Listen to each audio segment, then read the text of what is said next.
My cousin Rebecca's wedding at the Grand Plaza Hotel was everything my extended family considered impressive.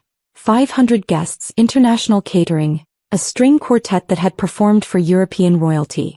At 31, she was marrying a prominent investment banker, cementing our family's social ambitions after years of careful networking. I stood in the corner of the ornate ballroom, wearing the simple navy dress Aunt Marie had deemed appropriately invisible for someone in my position. As the unmarried cousin approaching 33, I represented everything the family found embarrassing. No husband, no children, no obvious career success they could brag about to other relatives. "Sarah, darling," my mother approached with forced cheerfulness, "why don't you help the catering staff? They could use an extra pair of hands in the kitchen." Around us, cousins displayed their achievements like trophies. Rebecca's sister Jennifer had just made partner at a law firm. Cousin Michael ran a successful medical practice. Even 25-year-old Tommy had married into money and bought a house in Greenwich. Meanwhile, I was Sarah, who travels too much and works for some government thing that nobody really understood or cared to ask about. Family gatherings featured polite inquiries about whether I'd met anyone special, followed by sympathetic head shakes when I remained perpetually single. "The photographer wants immediate family only," Aunt Marie announced, gesturing for me to step back from the wedding party arrangement. "Sarah, maybe you could check on the guest book table?" I nodded quietly, retrieving my phone to see 14 missed calls from Secretary General Antonio Guterres and 7 urgent messages from my Deputy Chief of Staff. The Emergency Security Council session I'd been coordinating for 3 months was scheduled to begin in 2 hours, but family obligations had kept me from the final preparatory meetings.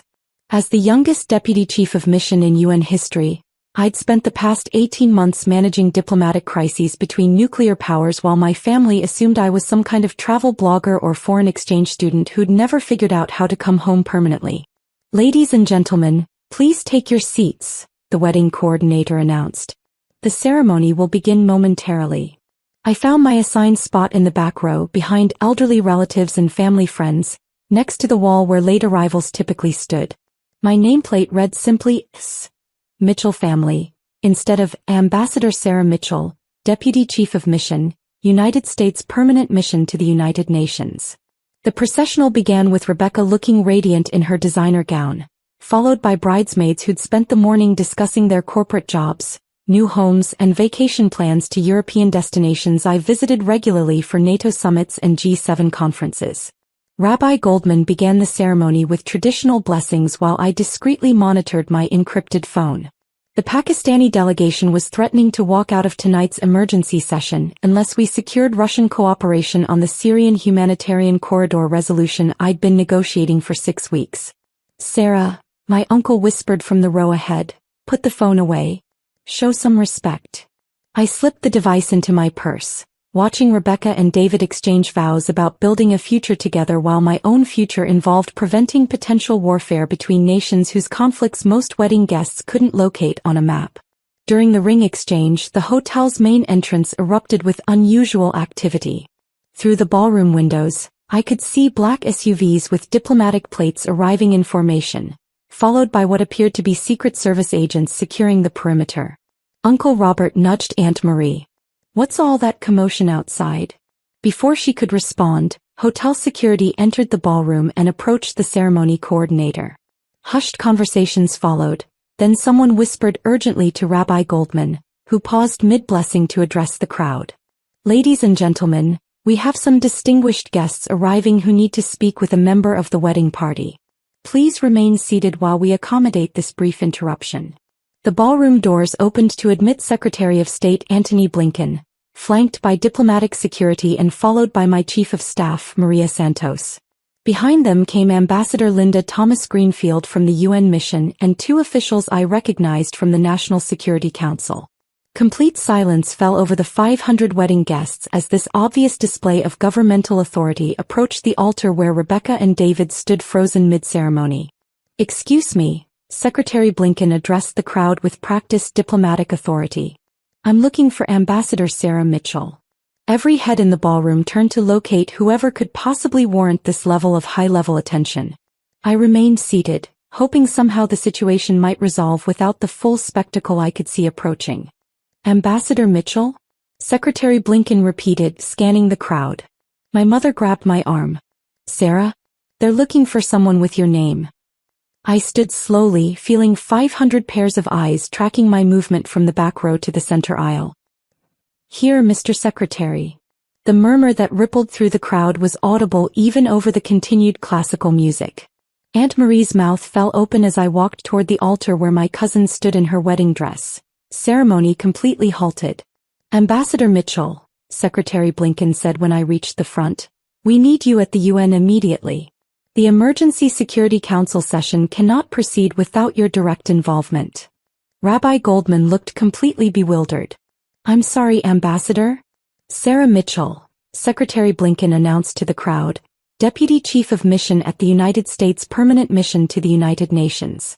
We have a critical diplomatic crisis requiring her immediate attention. The silence stretched endlessly. Rebecca still held David's hand, rings half exchanged, while their wedding guests processed this information.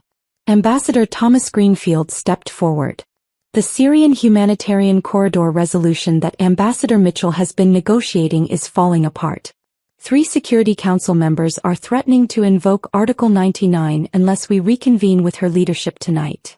Furthermore, my chief of staff added, the Pakistani and Indian delegations specifically requested Ambassador Mitchell's mediation on the Kashmir border situation. She's the only diplomat both sides trust completely. Uncle Robert found his voice first. Sarah works for the United Nations? Sarah, Secretary Blinken replied, has been instrumental in preventing 2 potential armed conflicts this year. Her diplomatic work on nuclear proliferation and humanitarian aid has been extraordinary. My mother stood shakily. Nuclear proliferation? Ambassador Mitchell, Ambassador Thomas Greenfield explained to the crowd, designed the framework that prevented escalation between Pakistan and India last month. She also coordinated the multinational response to the refugee crisis in Eastern Europe. The wedding coordinator approached nervously. Should we pause the ceremony? Actually, Secretary Blinken said, we have a helicopter waiting to transport Ambassador Mitchell to the UN building. This cannot wait. I looked at Rebecca, still frozen at the altar. I'm sorry. I have to go. Sarah, she whispered, you never told us. You never asked what I actually do for work. Aunt Marie found her voice. But Sarah, you're always traveling, you don't have a real job. Mrs. Davidson, my chief of staff interrupted, Ambassador Mitchell travels because she represents the United States at international summits. She was at the G7 last month and NATO headquarters the week before that. She makes $172,000 annually, Ambassador Thomas Greenfield added, plus diplomatic allowances and security clearance compensation. She also manages a staff of 47 diplomats and coordinates with every major world leader. The crowd erupted in whispered conversations as relatives tried to reconcile their assumptions about poor Sarah with the reality of my actual career. Additionally, Secretary Blinken continued, Ambassador Mitchell has been secretly funding humanitarian aid organizations. She's donated over $400,000 in the past 2 years to refugee relief efforts. My cousin Tommy stood up. Sarah's been giving away hundreds of thousands of dollars? Sarah's been saving lives, Secretary Blinken corrected. Her negotiation skills have prevented armed conflicts that could have killed thousands of people. Uncle Robert looked pale. Sarah, why didn't you tell us about any of this? I looked around the ballroom at relatives who'd spent years treating me like the family disappointment. Because every time I tried to explain my work, you changed the subject to ask when I was getting married. But Sarah, my mother protested, we thought you were just wandering around without direction. Mrs. Mitchell, my chief of staff said, your daughter has direction. She's preventing world wars. The hotel security chief approached Secretary Blinken. Sir, the helicopter is ready on the roof. We should move quickly. As I gathered my belongings, Rabbi Goldman cleared his throat. Should we continue the ceremony? Rebecca looked at David, then at me. Sir, I had no idea about any of this. I know, I said gently. But Rebecca, this is your day. Don't let diplomatic crises ruin your wedding. Diplomatic crises you're solving, David said quietly. That's incredible. Secretary Blinken gestured toward the exit. Ambassador Mitchell, we really must go. The Pakistani delegation is threatening to leave in 30 minutes. As we moved toward the ballroom doors, Aunt Marie called out desperately, "Sarah, wait. We didn't know." "You didn't ask," I replied without turning around. "There's a difference." The elevator ride to the hotel roof passed in professional silence as my chief of staff briefed me on the latest developments. Pakistani Ambassador Munir had walked out of preliminary discussions after India refused to acknowledge new border protocols. Russian Ambassador Nebenzia was blocking humanitarian aid provisions unless we addressed Crimean sanctions. "The Secretary-General specifically requested you," Maria explained as we climbed toward the helicopter. "He said you're the only diplomat who can navigate this particular combination of personalities and competing interests." Through the helicopter windows as we lifted off, I could see the Grand Plaza Hotel growing smaller below. Inside that ballroom, Rebecca was probably resuming her wedding ceremony while relatives processed the revelation that the family disappointment was actually preventing international warfare. My secure phone buzzed with updates from the Security Council chamber. French Ambassador Nicolas de Rivière and British Ambassador Barbara Woodward had arrived early to coordinate strategy.